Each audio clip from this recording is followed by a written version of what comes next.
Welcome to the RFP Success Show with host Lisa Rehurik, the #1 sought-after authority on RFP success. Each week, we bring you information, strategies, or resources to help you win more business through RFPs and have a little fun doing it. Let's get this week's episode started. Welcome to this week's episode of the RFP Success Show, and I am introducing you to Robin Merritt, Senior VP of Global Strategy with the Axsium Group. Welcome, Robin. Hi, Lisa. How are you? I'm good. Full disclosure to all of the listeners, Robin and I went to college together. We were college roommates, and we have a lot of fun stories, but we're not telling those stories today. We're all business. No, we are not.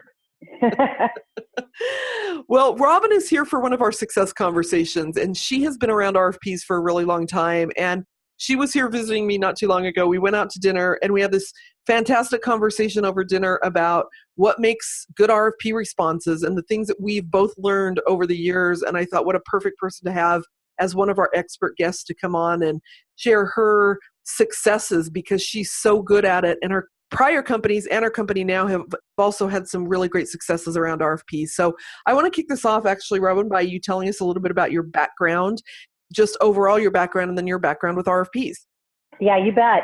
Thanks, Lisa. And I spent 18 years in industry and consulting where we have been a part of, helped to even create RFPs for my customers.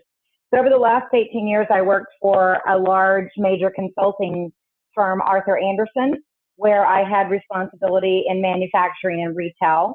I also worked for a vendor inside the workforce management space called Kronos, and I worked with them for 10 years. And we were big in response to RFPs in that industry. Same thing, manufacturing, retail, both at a domestic and a global level as well. And now that I'm with the Axsium Group, we are a mixture of both consulting and working with vendors in this workforce management space and industry. And I have, over the last few years with these guys, we do the same thing. So we help our customers create RFPs, and we answer RFPs ourselves to win the business. So over the last 18 years, it's been a very interesting ride in terms of my history, my experience in the RFP world. Yeah, no kidding. And I love that you have the other side of the coin too, right, of developing RFPs, because that gives a whole different understanding. Have you helped score them as well and help actually purchase?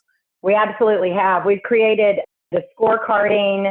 We've even to the point where when it comes to product for demos, we've helped them create the scripts because we focus them on their business needs, not just on the fact that it needs to be a 25-page RFP, but that it is truly around their key business needs and not just copying and pasting RFPs from maybe a past project or off the internet.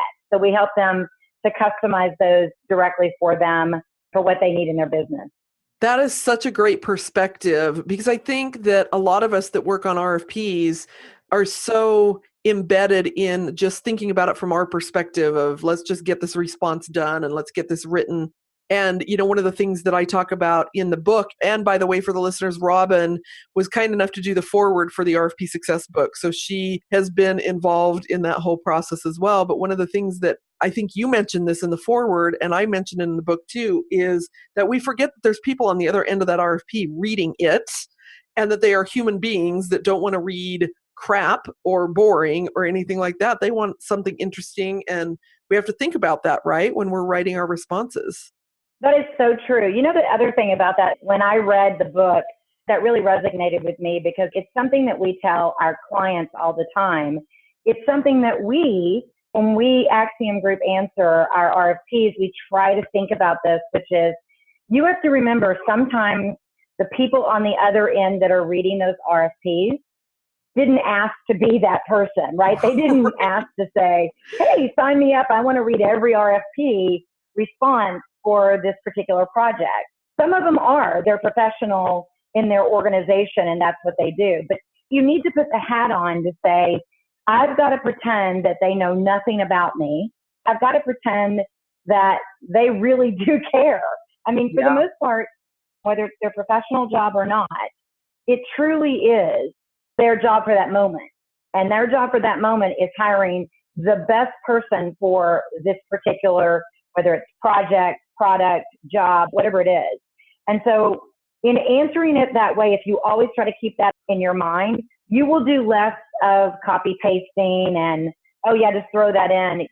You'll be more cognizant about what you're putting into that RFP. Because I think in the past, people used to think, well, if I just put a bunch of stuff in there, they don't read them anyway. So if I put a bunch of stuff in there, it'll look like I'm really smart. Guess what? Somebody really does read it. And, to your point too, that they're looking for a solution. When we respond to an RFP, how can we help them make the right decision? Make it easy on them to choose you, right?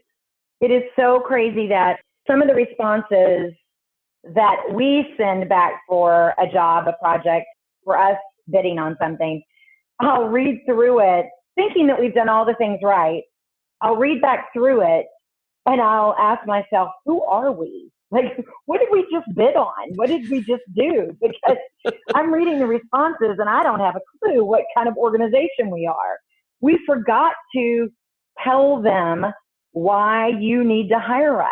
I mean, and I read it going, this is some good stuff, quote stuff. I don't know what this stuff really means.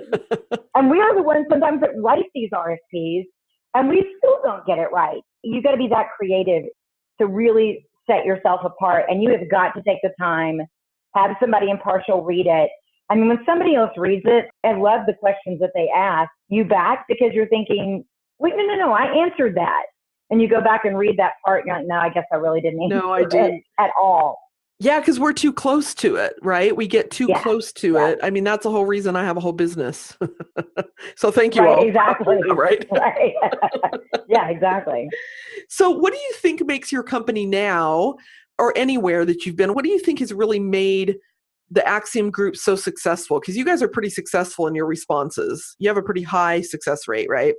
We do, but I would say it's due to a couple of things. Something that you do very well that you've helped your clients with is an assessment. So an assessment tool all of a sudden changes your perspective on RFPs. Because believe it or not, everyone out there, you do not have to respond to every RFP that comes across your desk, of every email. What? I know, right? You do not have to respond. There it is. We finally said it, right? Like, crazy as it may sound, but I will tell you, it's very, very hard for you not to respond. So you take the guesswork out of it by creating or using your assessment tool, Lisa, that you put together, which is so very helpful. You all of a sudden ask yourself these 20 to 30 questions and you give them values and you weight them, and you realize when you get to the bottom of it, and let's say you're weighting 1 to 10 or even 1 to 5, you get to the bottom and you have this very, very low number, it automatically should start to suggest to you that this isn't a good one to bid on. This is not right. It's not a sweet spot for you. It's not in the value for you.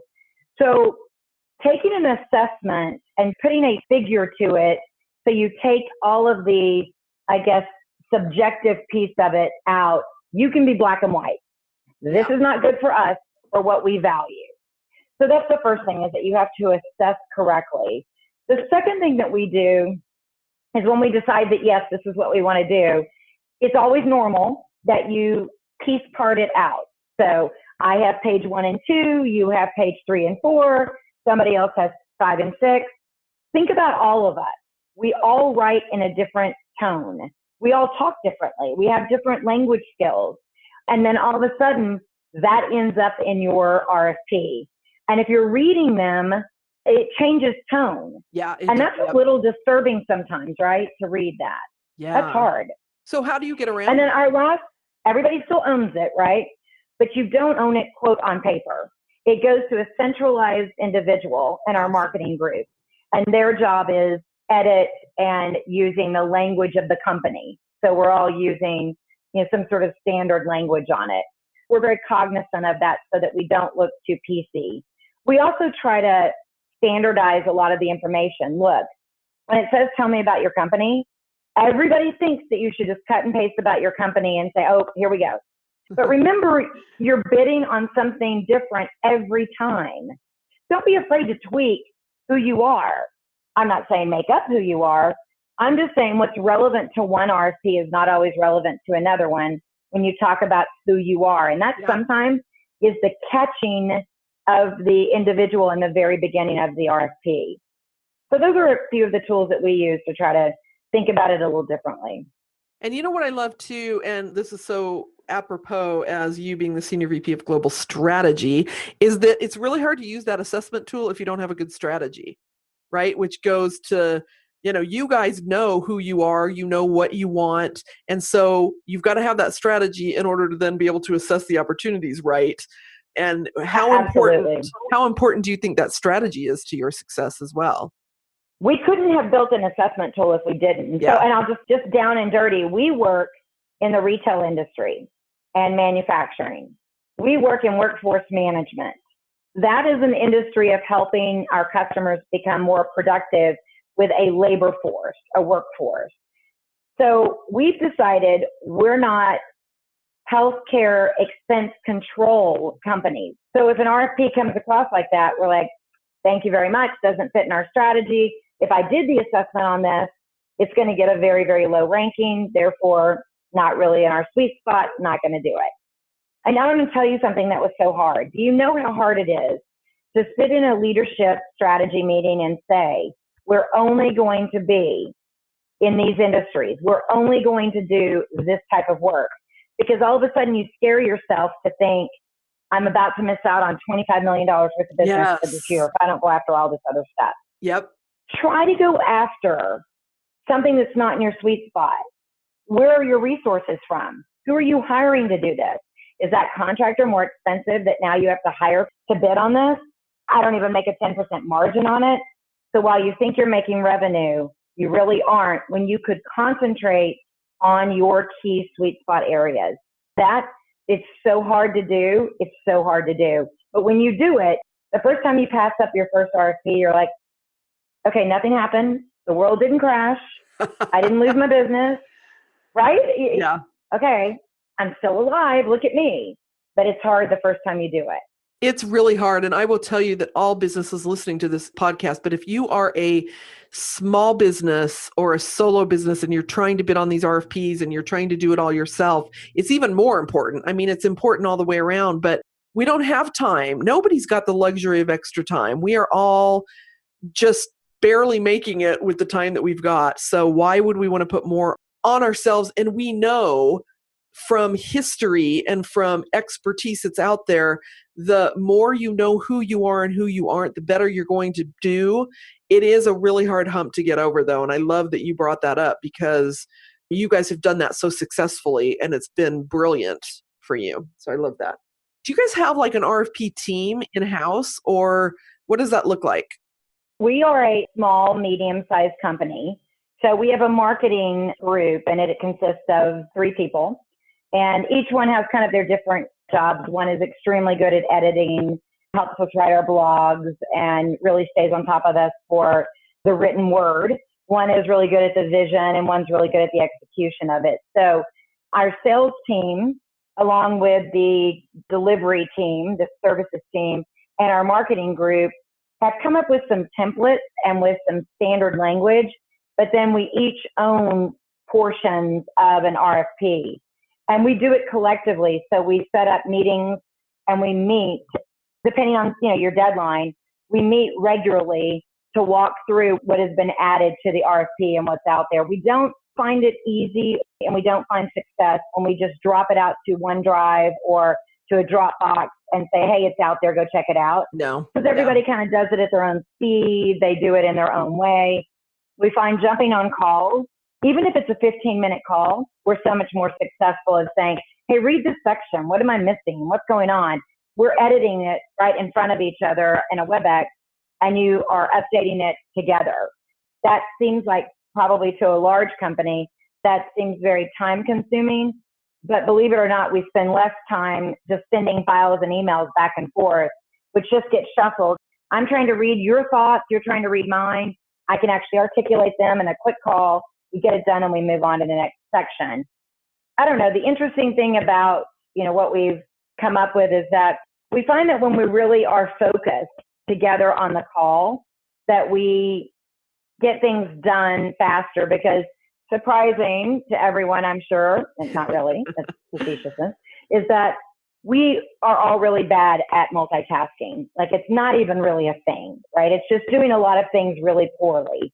So when we get together on a call, or we get together to kick off the RFP versus just saying, hey, here's a new one on email, here, everybody, your sections, we find it's just a big time waster unless you get together on these calls and have live conversations. That's what we found has been the best for us. There are, for the most part, the RFPs are asking a specific set of questions. It's not as if they're asking, we want to know everything about the industry and everything about your company. They have a need. We're trying to address the need. You don't need 45 people to address the need. You need the experts in your company to answer the questions. And then you need someone that's very good at the written word to be able to pull it together. So do that. Like, use those people that have those skill sets, and stop trying to have 40 or so people look at it. That's not necessary. Get the really smart subject matter experts to play a part in it. And That's what we've learned has been successful. Yeah, and stop trying to oversell. Like, don't sell crap that they don't need yet. They're not asking for yet, because, I see that all the time, and I know that was part of our conversation at dinner that night is, people just try to oversell, and they want to get all their expertise in, and so they bring in, we could do this, this, and this, so let's bring in these guys from, from Germany who can do this piece, and these people over here. I love your process because it works for you guys, and everybody listening, you need to realize that, it's not a one size fits all, but you can be a small company. They don't even have dedicated proposal people. They've got 3 people in marketing who come into play to help with this. And then the rest of the leadership or whoever jump in and do what they need to do. The other thing about your collaborative effort that I think is cool is that instead of it feeling like a task to an individual person, like, I have to write this section of the RFP and it's just another task on my to-do list. So instead of it being just that, it becomes this more collaborative energy, and everybody thinks about it as that collaborative sales opportunity together. Let's go do this, instead of it feeling like a task on my to-do. Absolutely. I mean, again, because I do this all the time, this is so appropriate in terms of timing. I was just on a conference call with my Australian team. We have an RFP in front of us. It is perfect in our wheelhouse. It is what we do for a living every day of our life. It's what my resources do. It's what our company does. It's what we're known for. And we're having this discussion about how we want to put together the timeline of getting this work completed. And someone says, well, in the RFP, it sounds like they're really wanting to do this quickly. There must be some date, some deadlines. There must be something driving them to go faster. And I say, I didn't read that in the RFP, because I'm not reading through any of this, trying to make up things in my head. Black and white, nothing in here says it. I read it as if they're looking for somebody to help them understand best practices, or at least practices for them. They want to make sure they do this right. They've done it wrong before. They're looking for a subject matter expert. And I said, so let's go in with what we do in this area, not what we think they want us to do. We know this area. We know this practice. We know the best standards. We know the way to work this. So let's pull all this back and let's put this out there the way that we know is the right way to do this. Now, embedded in this, we can say there's flexibility in some of this, or there's this or that. We can put a lot of assumptions in here that will help them understand how we got there. But I don't think you compromise who you are unless there's something specifically that's driving them. They've come right out and said it. But we've got to stop reading into things. What's the problem they're trying to fix? Fix their problem. If later on down the road you can fix other problems, that's great. But right now, you're trying to sell yourself as the answer to their problem. You know what came to mind when you were saying that, because that's all so true, right? Is that, can you imagine on the other end, people creating this RFP saying, okay, let's create this RFP so that we kind of trick them, and let's write this so that they can't really understand what we're writing and what we really want. No, nobody's doing that, right? Right, because I really want to hire somebody and pay them some good money but they're really not going to know what I really wanted them to do because I tricked them into it, right? Yeah, that's what we do.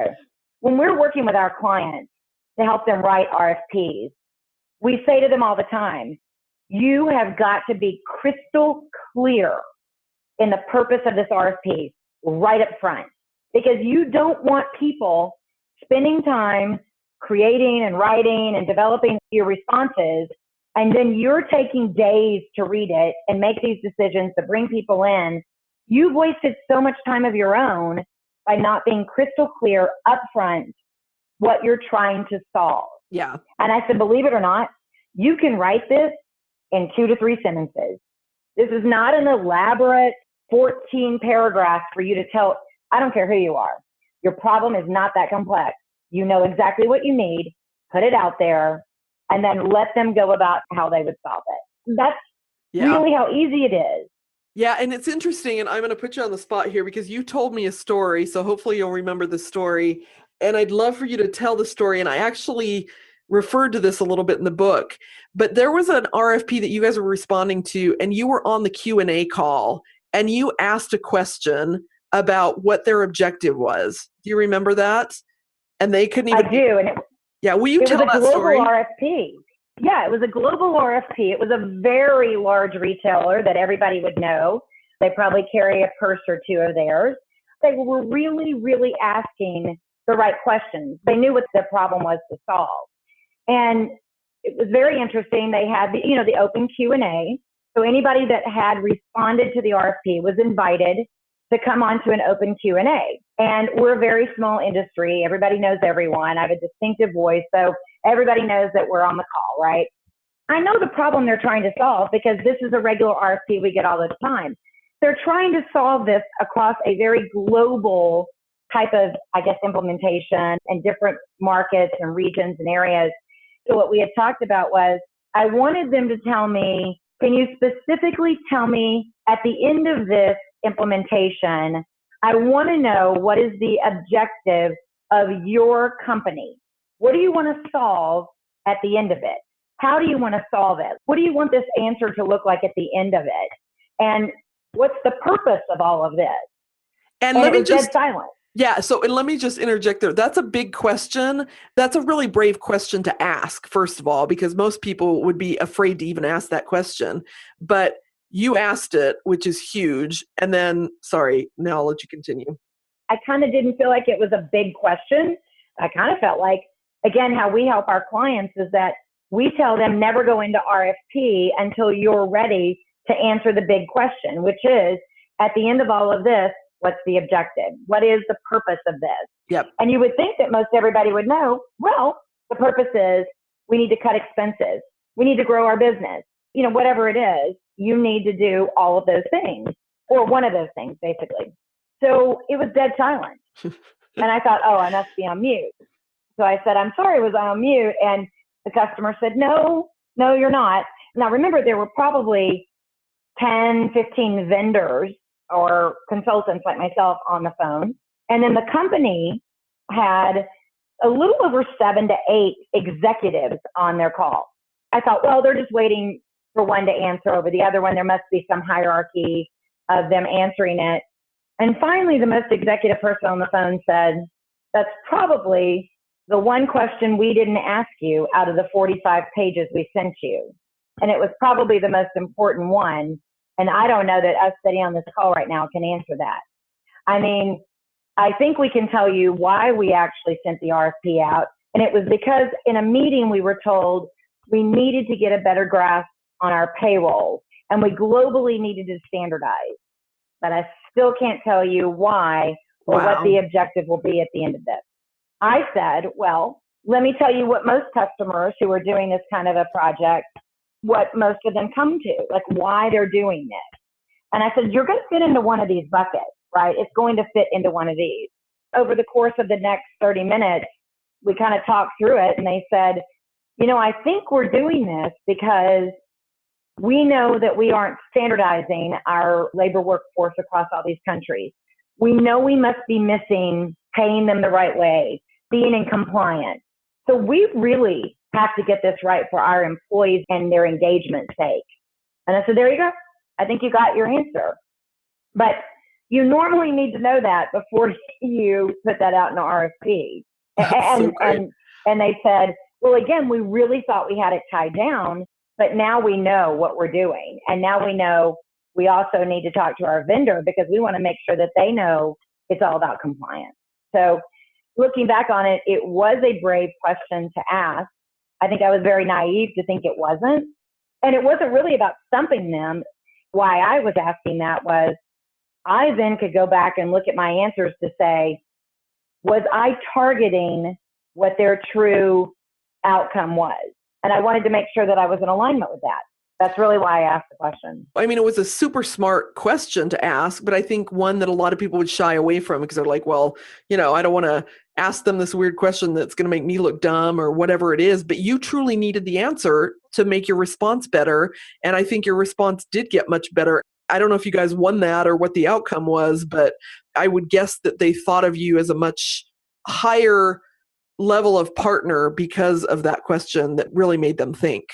Absolutely. And we did win the business. They went through a restructure and had to really rethink their global strategy. But it was funny because every time that they were making changes, they picked up the phone and asked us to be a part of it. So we built a long-term relationship with them that I believe it was structured around the honesty. And I think something to that, Lisa, that really is important for people to remember is when they have open question time, whether it be on any kind of a conference call or if they are accepting questions back on email, people do not need to shy away with asking the difficult questions.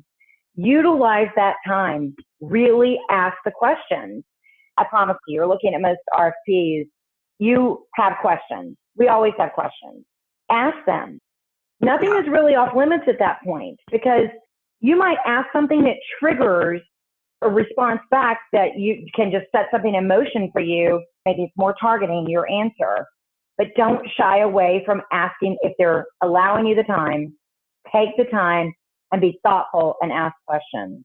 Yeah, and one of my biggest pet peeves, actually, I have this happen a lot, is that companies will tell me, we don't want to ask that question because we don't want to give our competitors the answer. We don't want to give our competitors the edge. It's like they're playing trickery. They're trying too hard to play around things. And I'm like, just ask what you need to give the best response possible. That's what you need to do because anyway, I could be on this soapbox for like another hour, but it is not about the solution. That's a great point because I knew who else was on that conference call that day. I knew the other competitors that were on that conference call. Here's the difference. When I asked the question, I asked it because I knew how I wanted to get the answer. I knew how I was going to be able to utilize their answer for my benefit. Your competitors may not even know what to do with that answer.